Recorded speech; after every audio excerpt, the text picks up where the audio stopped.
Hello everyone, my name is Lawrence and today I'm going to be discussing about investing in stock market basics. Mainly I'm going to be discussing about 4 things that you should know if you're already invested or you're not yet invested in stock market. But before that, I'm going to quote 2 rules from the world's greatest investor, that is Warren Buffett.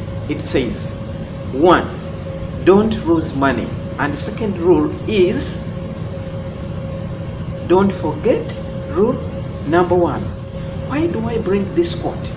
Because I want to tell you that our aim in investing in the stock market is aiming at not losing money at all.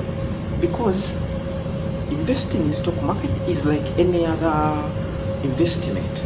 You can lose money or make profits. So if you have that in mind, that you can lose money or make profits, you have to make the best decisions when you're going to invest in stock market.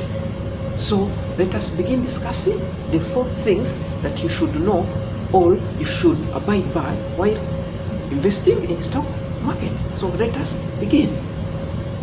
So number 1, actually before I discuss, as I told you before, you should bear in mind these 2 things, that in stock market you can either lose money or make profits. And also before getting invested or getting fully into the stock market investment, you should know also your kind of person or the kind of profile, the kind of person you want to be in stock market. Whether you want companies that pay dividends or you want companies that are growth companies, or you want to be in long term or you want to be in short term. So basing on those things, let me discuss the 4 fundamental basics that you should know or you should be aware of before or if you are invested in stock market. Number 1 is research. Research is very important because it gives you a whole picture of what company you're going to invest in, whether the company has been making profits, whether the company has been making losses, what kind of person is leading the company, and other many things like when it was started, and also what does exactly such kind of information. When you do research, it gives you a lot of information. And if you're not conversant with doing research, when you're invested in a stock market, you already have a brokerage firm.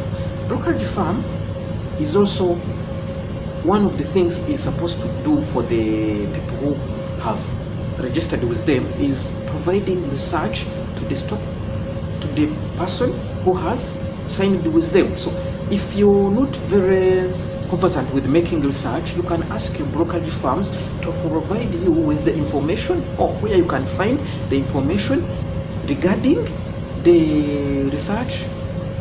When you want to research a company, basically the main avenues where you can get the research information is like in East Africa, you can go to companies' main website and go to investor relations, or there are other companies. If you're in Uganda, you can go to Uganda Securities Exchange website. If you're in Kenya, you can go to Nairobi Securities Exchange website, or if you are in Tanzania, you can go to Dar es Salaam Stock Exchange websites.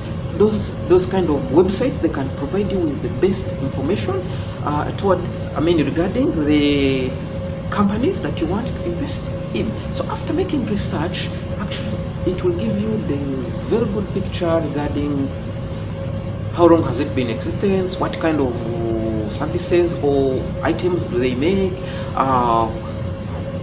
the profile of the people reading the company. A lot of information. When you do research, it will give you a whole picture on whether you should invest or not invest in such a company.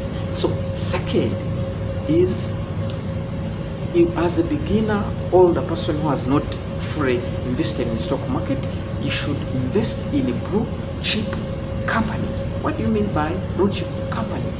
Mainly blue chip company, you can define it as the strong companies, or the companies that are leaders, or companies that have a moat or defensive, or which have defensive or competitive advantage over the rest of their peers in their niche. So for example, the companies that have been leaders in their sectors, for example, leaders in the energy sector, leaders in the banking sector, leaders in the retail sector. For example, in East Africa, I can mention some of the companies that I can call blue chip companies.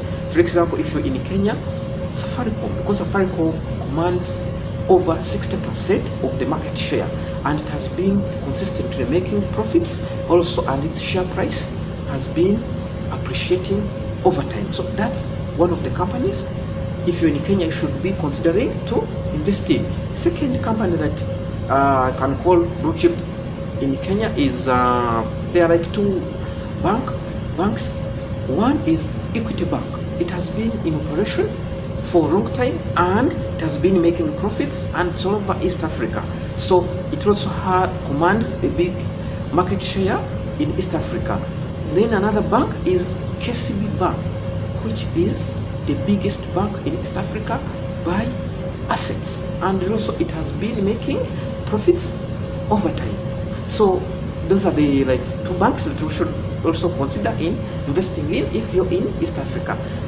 Actually, I'm not recommending that you should go and buy those banks directly. As I told you, you should do your own research and be convinced that these are the companies that I am conversant with, and these are the companies that I can invest in, and these are the companies that I love.